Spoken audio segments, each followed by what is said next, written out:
Radhika madam ने उबाकई ली, फिर इधर उधर नजर दौड़ाई। बस में आज उनके रास्ते का स्टाफ कम था। कहीं छुट्टी तो नहीं है? कोई नेता अचानक मर गया होगा। उन्होंने पिता को फोन किया।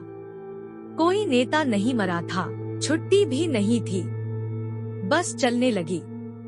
उन्होंने बैग से हनुमान चालीसा निकाली और पढ़ने लगी। थोड़ी देर में बस स्टैंड आ गया। वे धीरे धीरे नीचे उतरी।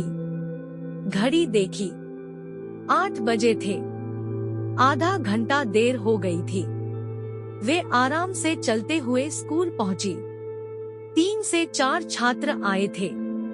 एक नौजवान भी खड़ा था। राधिका मैडम ताला खोलकर अंदर गई और कुर्सी पर पसर गई। उस नौजवान ने कमरे में आकर नमस्ते कहते हुए एक कागज उनकी तरफ बढ़ा दिया। राधिका ने देखा कि वह जॉइनिंग लेटर था।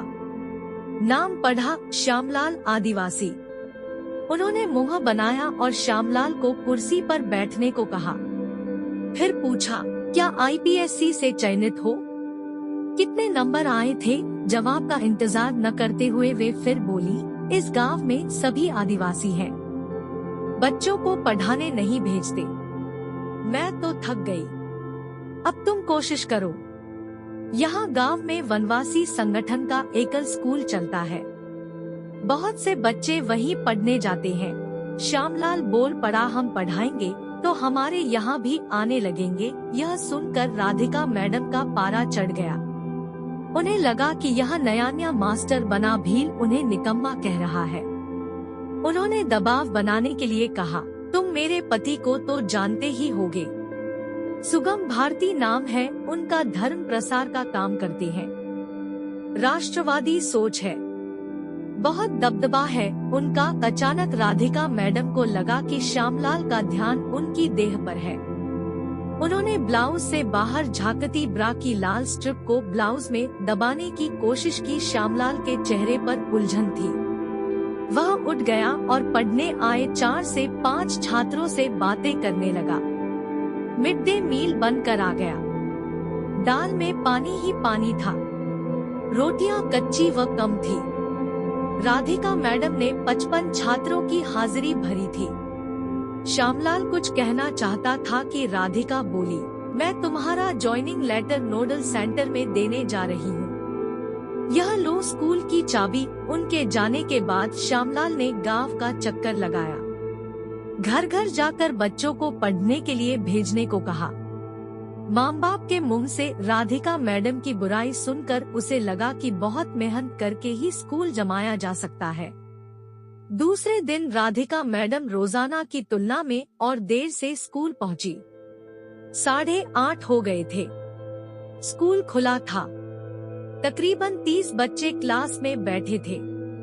श्यामलाल कविताएं बुलवा रहा था। राधिका मैडम दूसरे कमरे में जाकर धम्म से कुर्सी पर बैठ गई। उन्हें बहुत गुस्सा आ रहा था। श्यामलाल को बुलाकर वे बोली, तुम यह क्या कर रहे हो? क्यों पढ़ा रहे हो? इन सभी के लिए मिड डे मील बनाना होगा। काफी खर्चा होगा बेकार में। श्यामलाल ने कहा, मैडम सरकार दे रही है न गेहूं चावल पकाने का खर्च। राधिका का गुस्सा बढ़ गया। उन्होंने साड़ी के अंदर हाथ डाला और ब्लाउज के बटन से खेलने लगी। श्यामलाल का ध्यान भी उसी तरफ चला गया। हल्के सफेद रंग के ब्लाउज में से काले रंग की ब्रा दिख रही थी। राधिका मैडम के बड़े बड़े उभार। श्यामलाल के होठों पर जीभ घूम गई। राधिका ने पल्लू पीठ पीछे से घुमाकर छाती को ढक दिया। श्यामलाल घबराकर दूसरे कमरे में चला गया और बच्चों को पढ़ाने लगा। अगले दिन ही श्यामलाल की मेहनत रंग लाने लगी। 50 छात्र पढ़ने आए थे। कुछ ने नई कमीज पहनी थी, कुछ के पास नई स्लेट थी। राधिका मैडम आज और देर से आई। मिड डे मील की सब्जी मसाले लेकर पति के साथ मोटरसाइकिल पर आई थी। श्यामलाल का परिचय हुआ। बातचीत का सिलसिला चला। सुगम भारती बोले, तुमने अच्छा किया, स्कूल जमा दिया। अब इन बच्चों को श्लोक मंत्र, सरस्वती की प्रार्थना, राष्ट्रगीत सुनाओ। पर ध्यान रखना भाई, गांव में चल रहे अपने एकल स्कूल पर असर न हो, वे भी हमारी संस्कृति का जागरण कर रहे हैं, वरना ईसाई मशीनरी। श्यामलाल ने टोक दिया। ईसाई और हिंदू की खींचतान में हमारी आदिवासी संस्कृति उलझ गई है, खत्म होने लगा है हमारा आदि धर्म। सुगम भारती ने टोका। भाई श्यामलाल, हम तुम अलग नहीं हैं, हमारे पूर्वज एक ही है। बहस हद पर थी। श्यामलाल बोला, आर्य है आप, हम मूल निवासी, राक्षस, असुर, दैत्य। सुगम भारती ने उसे बीच में ही टोक दिया। तुम ईसाई तो नहीं हो, कौन सी किताबें पत्रिकाएं पढ़ते हो जो ऐसी गैरों सी बातें करते हो। अभी तो मुझे कुछ काम है, फिर कभी बात करेंगे, कहकर वे चल दिए। श्यामलाल क्लास में गया। वहाँ वह पढ़ाता रहा। वक्त कहाँ निकल गया पता ही नहीं चला। राधिका मैडम समय से ही घर के लिए निकल गई। श्यामलाल बस में बैठ गया।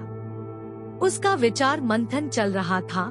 डॉक्टर अंबेडकर ने संविधान का प्रारूप बनाया, इसीलिए देश में समानता की धारा चल रही है, वरना ये लोग तो मनुस्मृति ही लागू करते। हमारी अशिक्षा, पिछड़ेपन, गरीबी की वजह पूर्व जन्म के कर्म बताते हैं। हमारा अन्न नहीं लेते पर रुपया लपक लेते हैं। हम पर अपने कर्मकांड लाद रहे हैं। हम इनके यजमान हैं। गौतम बुद्ध ने सही कहा है कि पहले अनुभव, फिर विश्वास, आस्था व श्रद्धा। जानो न कि मानो। ईश्वर है तो पहले पता तो लगे कि कहाँ है, स्वर्ग नरक कहाँ है। ये कहते हैं कि पहले मानो फिर जानो, पहले आस्था, श्रद्धा, फिर अनुभव। क्यों भाई क्यों? ईसाई मशीनरी ने शिक्षा, स्वास्थ्य के माध्यम से लोगों का दिल जीता, धर्म बदला। तभी तो ये लोग हमें पढ़ाने आए हैं, एकल स्कूल चला रहे हैं, वरना इन्हें कहाँ फुर्सत थी हमारे शोषण से। श्यामलाल घर पहुंच गया। खाट पर डाक पड़ी थी। डाकिया महीने में 1 से 2 बार ही आता था। वह सारी डाक एक साथ दे जाता था। अगले दिन श्यामलाल स्कूल पहुंचा। स्कूल खुला देखकर वह हैरान हुआ। राधिका मैडम स्कूल में आ गई थी।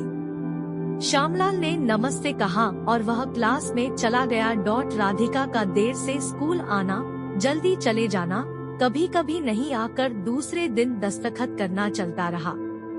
श्यामलाल पढ़ाता रहता, अपना काम करता रहता।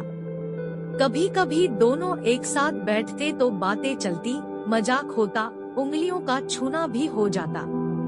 एक दिन श्यामलाल मोटरसाइकिल लेकर स्कूल आया। उसे शहर जाना था, पर छुट्टी के बाद राधिका मैडम उसकी मोटरसाइकिल पर बैठ गई। श्यामलाल को मजबूरन उनके घर जाना पड़ा। सुगम भारती घर पर ही थे। बातचीत चली तो बहस में बदल गई। हमारे आध्यात्मिक मूल्य एक है। यह भूभाग पवित्र है, इसीलिए हम एक राष्ट्र हैं। हमारा धर्म हमें आपस में जोड़ता है। हमें अपनी भारत माता की तनमन से सेवा करनी चाहिए। सुगम भारती लगातार बोलते रहे। श्यामलाल बहस नहीं करना चाहता था। बहस कटुता बढ़ाती है, मतभेद को मनभेद में बदल देती है। फिर भी जब हद हो गई तो वह बोल ही गया, आपके शास्त्र में यह क्यों लिखा है कि पूजिए विप्रशील गुणहीना, शूद्र न गुणगान, ज्ञान प्रवीणा।